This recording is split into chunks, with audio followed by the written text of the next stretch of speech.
Hi guys, so I was in Rome recently at a friend's wedding and I had this beautiful tagliatelle dish that was so good I had to recreate it at home. So here's my attempt at it. It's tagliatelle with bacon, mushroom, truffle and pecorino. Really similar to a carbonara dish, but just with intense mushroomy flavour. Which starts off with a small handful of these dried porcini mushrooms.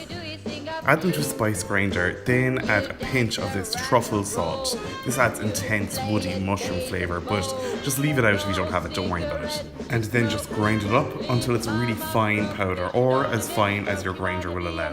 Then take 3 egg yolks, add the porcini truffle salt along with a very generous grinding of black pepper. Then finally grate in about 40 grams of pecorino cheese. If you can't get this, don't worry, just use parmesan instead, it'll be grand. Then whisk all of that up until it's all nice and combined. This is the sauce that's going to go over the cooked pasta right at the end.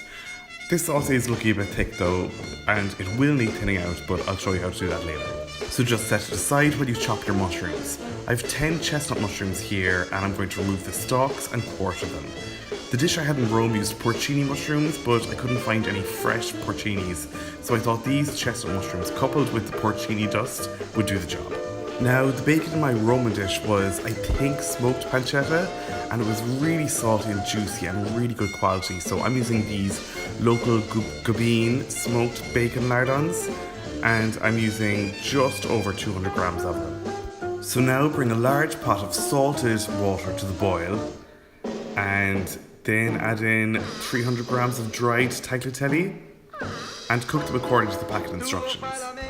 As that's cooking, place a large frying pan over a high heat and add a tablespoon of olive oil, followed by your bacon lardons. Then just stir fry them over a high heat until they're nice and golden brown and crispy. How long this takes depends on the type of bacon you use. If yours is packed with water, it'll take longer because that water needs to first evaporate off before the bacon starts to fry. But if you're using drier bacon, it'll take less time. This only took me about 5 minutes, I reckon. So once the bacon is cooked and just starts to take on a colour, add in the quartered chestnut mushrooms and stir fry them all about until the mushrooms are cooked. This will take another 5 minutes maybe. By now your pasta should be cooked, so siphon off about a mug full of that starchy pasta cooking water. You'll need that later. So now go ahead and strain the pasta and add it to the pan with the bacon. Then turn off the heat and toss the pasta in the bacon and all its juices. A tongs is really good for doing this.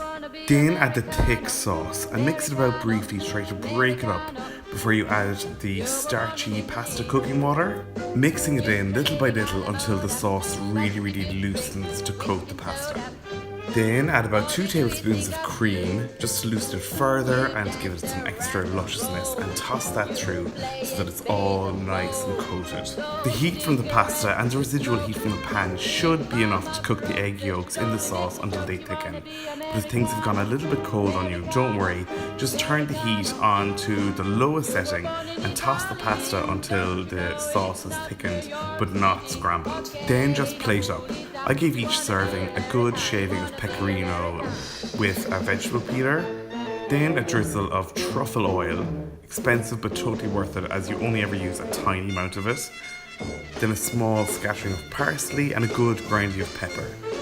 Then dig in and enjoy. This really did taste like the real deal that I got in Rome, so I really hope you try it yourself at home. Thanks a million for watching guys, I hope you liked this video. If you did, be sure to hit the like and subscribe buttons below. You can check me out on social media if you like. You'll find all the links to my accounts in the description below, as well as the link to my blog where you'll find this full recipe at www.rookiecook.org.